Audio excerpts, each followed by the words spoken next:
All right then. Good afternoon, everyone. Today is April 5th, 2021. This is a special meeting of the members of the State Liquor Authority being conducted in Albany and also remotely.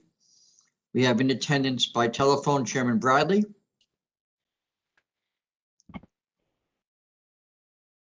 Yes, I'm here.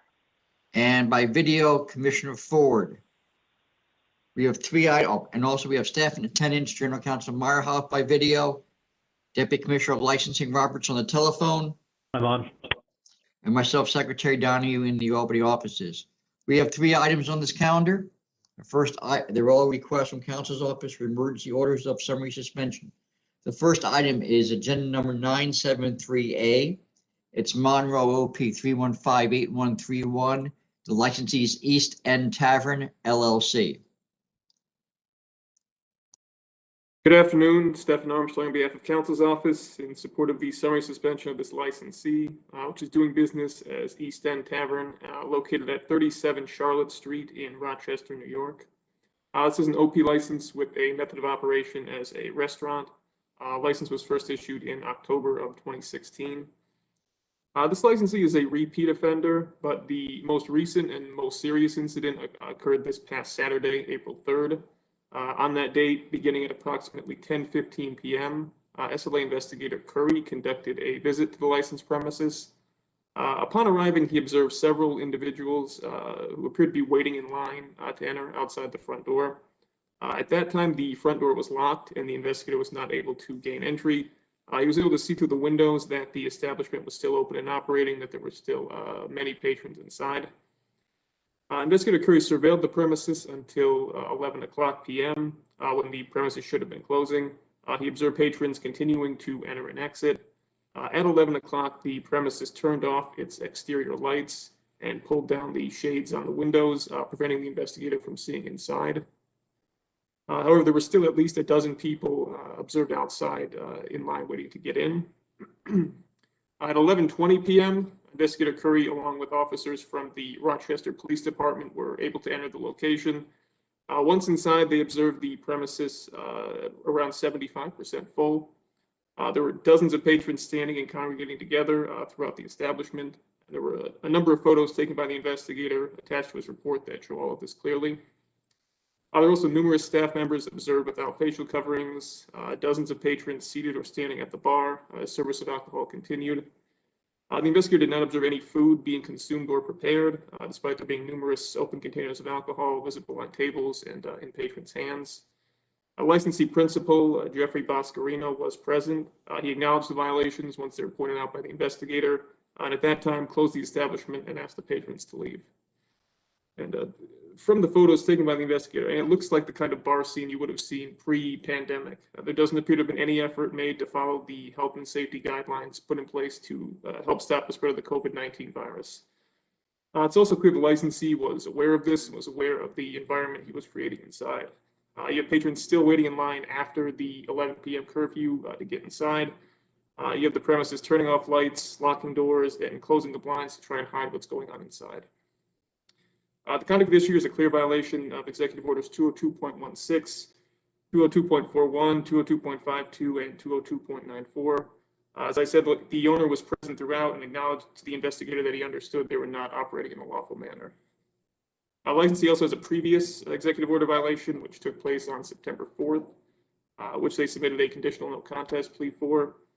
In that prior case, the licensee was charged with some of the same violations observed here. Staff and patrons without masks, and selling alcohol without food. So despite these prior violations, they continue to operate the premises in a manner that threatens the public health, safety, and welfare. And based on this record, I ask the members vote to summarily suspend this license pursuant to Section 4013 of the State Administrative Procedure Act. Thank you. Thank you, Stephen. Just for the members, the 75% occupancy would in theory be legal if people were seated at socially distanced tables and complying with Department of Health guidance. As you can see from the pictures, people are just on top of each other in this location. It's not a question of occupancy, it's a question of a complete absence of effort to ensure the social distancing or food being served. This is not a dining establishment, this is a bar scene and the licensee, the owner is inside, the owner knows they were charged and fined already I'm sorry, Stefan, was there a CNC in that prior case? I believe there was. Yeah, it was accepted at the March 31st board meeting. Just a couple days ago. Anyway, I think the pictures speak for themselves. Thank you. All right, Commissioner Ford, do you have any questions? Yes, Stefan, what was the CNC that was accepted by the full board a few days ago? I can look it up. I just know if you might have it handy. Yeah, so they offered the $1,500 to resolve their prior executive order case, and that was accepted by the board at the last meeting. And is that pretty much their only adverse history? Yes, that is it. Okay, thank you. All right, Chairman Bradley, any questions? No, I have no questions. All right, with that, I'll call for the vote of the members. First, Commissioner Ford. Based on evidence presented by counsel and the repetitive behavior of the licensee, it's clear their threat to the public health, safety, and welfare, and I vote to summarily suspend this license. Chairman Bradley, your vote, please. Based on council's presentation, I vote to summarily suspend. It's clear the licensee is a threat to the public health, safety, and welfare. All right, the next item I have is agenda number 973B, Erie CL 3003144. Licensee is the Loyal Order of Moose, Inc. Good afternoon, Tammy O'Hara for Council's Office, requesting an emergency order of suspension for the licensed premise. That is the Loyal Order of Moose Incorporated, doing business as Depew Lancaster Lodge. This incident this license has been in effect since November 19th of 1934 and is due to expire on August 30th, 2021. This incident this request stems from an incident on April 3rd, 2021, this past Saturday, where the investigators were actually completed their night of EOing violations and were passing by the establishment and noticed a parking lot full of cars at approximately 12:15 a.m., which is well past the time that the licensed premises should have been closed down. Once they had an opportunity to enter the establishment, they observed approximately 50 people, as shown on the photographs, there was no type of dining experience going on. This was a pure bar scene with individuals seated at the bar top, patrons on top of each other, drinking, socializing. Most of them were not wearing masks at all. In addition to the patrons not wearing masks, the 3 employees that were behind the bar were also observed to not wear masks. The investigators did have an opportunity to call out to the Lancaster Police Department for a more thorough inspection. They did have some trouble getting back into the establishment, and there was pushback by the members to avoid providing information to the investigators and the police department regarding the establishment and what people were doing still inside the establishment at that time. It is clear, based on the observations from the investigators, that the establishment is purely a bar scene. At this time, I'm not able to establish what their capacity level is. We have to go back and do some research in terms of the original certificate of occupancy, and we are in the process of doing that. But it is clear that 50 patrons inside of this establishment was, especially the way how it was that they were doing it at this time, it was not what the executive orders intended. And that this was a public risk to the public safety, welfare of all the patrons and the employees and the town. So at this time, that we are requesting an emergency order of suspension for the establishment. Thank you, Tammy. Of additional concern is the fact that there was nobody on the premises who could identify themselves as being in charge. I mean, this is a club, but there are 3 bartenders not wearing masks, serving alcohol with no food well after the curfew, and no one appeared to be in charge. As you can see in the report which you were given, our investigator asked to speak to a club officer. And all they could get a hold of was an intoxicated male. Well, okay, there was at one point somebody identified themselves as a club official, but this is a rudderless ship and not the scene that we need as we're trying to make sure that no more virus spreads. We're hopefully into the into the end game of this. It seems like this poses a danger, so we're bringing it to the board for suspension. Thank you. Right. Commissioner Ford, any questions? What about food, Tammy? Was any mention of food being available, anything like that, or just open containers all over the place? The investigators did not make any observations of food. We are trying to get the report from, if there was any report done from the police department regarding the inspection. I do want to note that it did take them a while to get back into the establishment because they were being ignored, the knocks and calls to the establishment to reopen and allow the police officers and investigators back into the establishment for the inspection. Okay. And did I hear you say they were licensed in November of 1934? That's correct. I think that's the longest, that's the oldest one I've ever heard since I've been here. Do they have any kind of adverse history over the past, century or almost? Not within the last 5 years. However, after going through the historical file, they did have some incidents of serving to non-members, gambling, and actually kind of the same type of scene that we are concerned about now. And that's before 5 years ago. That's correct. Yes, that's within. It seemed to be a problem within the 1990s. Commissioner, there's nothing since 2007. Okay, all right. There were some violations in 06 and 07, nothing since then. Okay. Thank you, counsel. I don't have any further questions. Chairman Bradley, any questions? No, I have no questions. All right, with that, I'll call for the vote of the members. First, Commissioner Ford.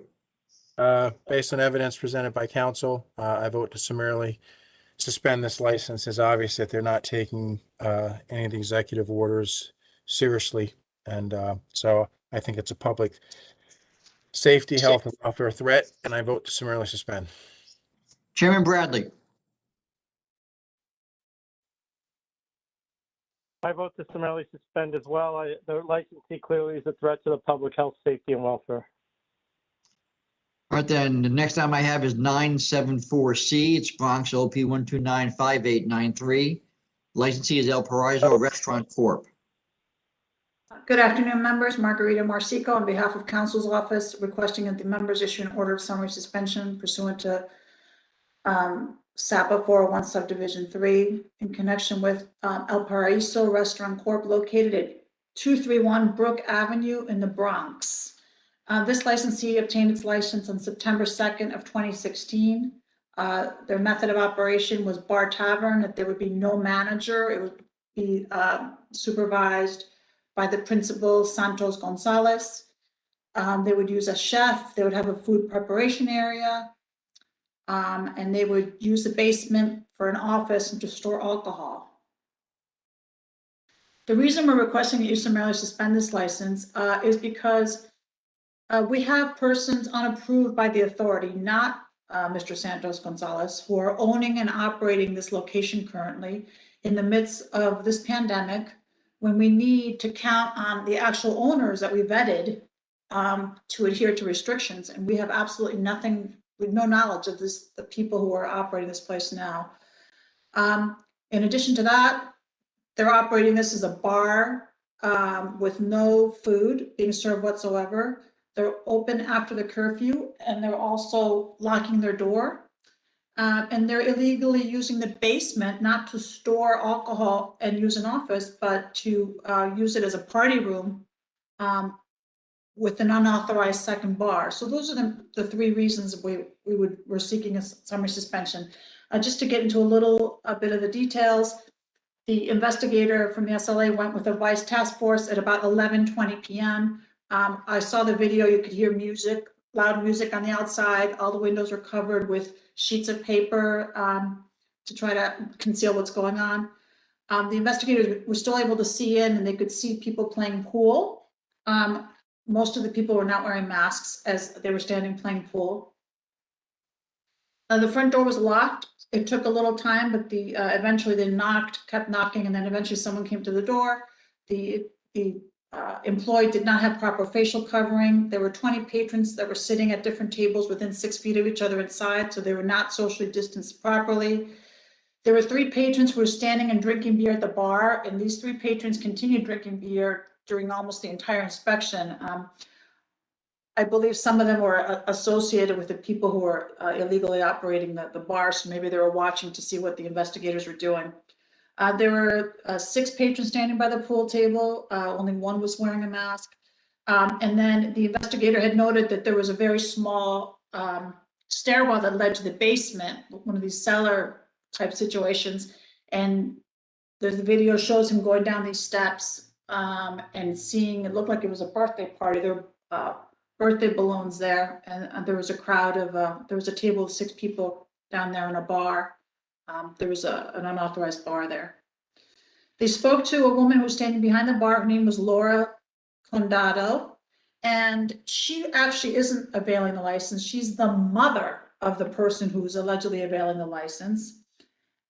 So this person who bought the premise, who we have no knowledge of, is named Brandon Gonzalez Flores, and he wasn't there, but he delegated his non-authority to his mother. So his mother was running the place with, I guess his younger brother was there with her, keeping her company. They apparently purchased this. They had an original signed contract to show the investigator on October 6th of 2020. It appears that this was a legitimate transaction. Of course, it was illegal because we did not know about it. The reason we have corroboration that this transaction actually occurred and that this was an authentic contract is because the investigators saw a certificate of authority that was posted in the name of this purchaser, La Reina de la Noche Corp. So we have a clear availing. There's no record in our licensing files that they've sought any sort of permission to make this change of ownership.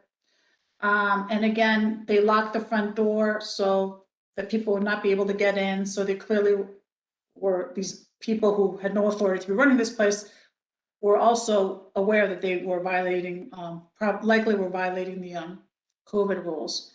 So there was a myriad of fire life safety violations on top of all this. And although the investigators didn't see any hookah smoking, this lady did admit that they do serve nicotine hookah. The investigators saw pipes and charcoal and all the accoutrements inside the kitchen. There's no food in the kitchen, but there's plenty of charcoal, hookah pipes and hoses, as well as nicotine hookah in the kitchen. So this licensee presents an imminent threat to the safety of the public, and for these reasons, we're requesting that you order a summary suspension. Commissioner Ford, do you have any questions? So you said they saw pipes and accoutrements for a hookah, but there was no food being prepared in the kitchen. Is that correct? Yes. Okay. And there was about 11:20 p.m. You said they were there. You said there seemed to be a birthday party in the basement. And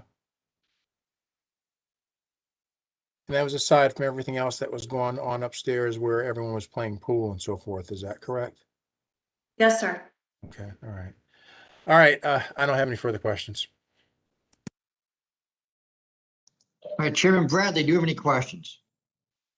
No, I don't have any questions. All right, with that, I'll call for the vote of the members. First, Commissioner Ford. Based on evidence presented by counsel, I vote to summarily suspend this licensee. Chairman Bradley. Based on council's presentation and submissions, I vote to summarily suspend. Clear that the licensee is a threat to health, safety, and welfare. All right, then, Chairman, I have nothing else on the calendar. Do you have anything else? No, thank you all. Have a good day. Thanks. All right, with that, this meeting is concluded. Thank you.